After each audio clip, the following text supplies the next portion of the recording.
Hey fam, I want to talk to you about spiritual warfare.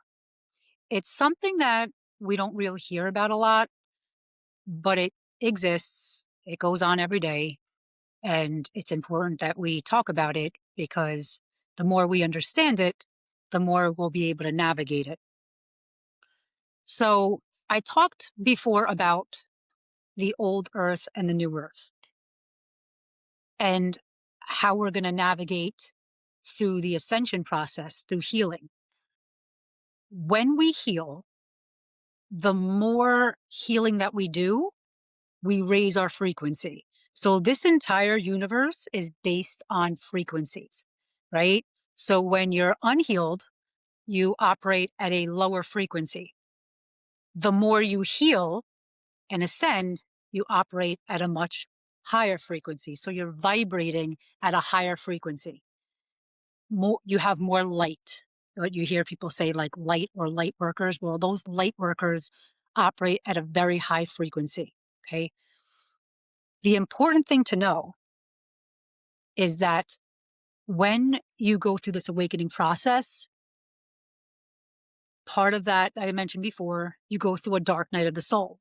That dark night of the soul is basically your healing process, right? It's healing unhealed wounds. You're doing shadow work. You're facing parts of your past that you hadn't faced before in order to heal. So I mentioned you have to feel to heal, right? So that's part of the dark night of the soul. You go through this dark place. It can be scary and jarring. And then once you come out of it, you're like a phoenix rising, right? You come out like a butterfly in the end. That's through the awakening process. But as you go through this process, you have these dark forces, right? And we have everything that's going on in the 5D, which is the unseen world, which is the spiritual world, trickles down and manifests into the 3D world, which is what you see here. Okay. You know, the house, the car, the job, that's all the 3D world, what you can see, what's seen and visible to the eye. So everything that you see here, you know, the wars, the corruption, the sicknesses, all that is being manifested from what's going on in the 5D realm. And what's going on in the 5D realm is spiritual warfare. And that basically is, I mean, it's a very complicated process, but for these purposes, I'm just going to say it's good versus bad, right? Or light versus dark.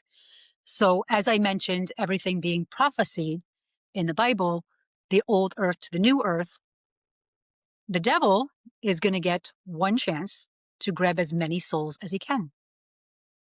And you're going to have a choice to make, either turn to God and go over to the new earth or turn to the devil.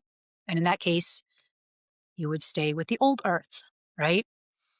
So not everybody can come because of free will. Some people are just going to decide not to come, not to heal, not to ascend, and that's their choice. We can help as many people as we want, but at the end of the day, we have no control over that. We can just educate people and help them through and hope at the end of the day that they make their choice to come to the new earth. But there are going to be some souls who are just not going to want to come. And again, that's their choice. We have to respect that, right? But this spiritual warfare is important because it can be a little scary when you're going through this process. There are going to be things that are going to happen. And some of them, they're called spiritual attacks, right? Some of them are just going to be these dark things that are going to happen during the dark night of the soul. And that's just your own demons, right? I mean, you ever heard somebody say, I'm fighting my own demons? Well, those are your unhealed parts of your soul that you haven't healed or taken a look at yet, right? So there's things that are going to come out while you're healing, and you're going to see things that maybe you hadn't seen before. And that can be scary in itself, but that's part of the healing process. But that's just your own demons. But then there's also outside forces that are going to try to influence you. And those outside forces, right? In some case, people call them demonic forces, right? They don't want you to heal because if you heal, of course, you're going to go over to the light. So you're not going to be influenced as easily. So those forces are going to try to keep you in this lower vibration, and they're going to do whatever they can to resist that ascension process for you. That's the negative side, right? I mean, there's always a good and a bad to everything, right? But here's the good part. There are people here, spiritual people, right? Maybe you call them spiritual, some of those weirdos that we've stated, right? They've gone through the process and they're very versed on it and they know what they're doing and they have a lot of knowledge on it. So it might benefit you to make friends with those people because those people can guide you through the darkness. So when ish hits the fan, and it will, they can be your greatest allies. You're not alone. We're all in this together. Remember, you got to feel to heal and don't worry about spiritual warfare. We got your back. Bye, guys.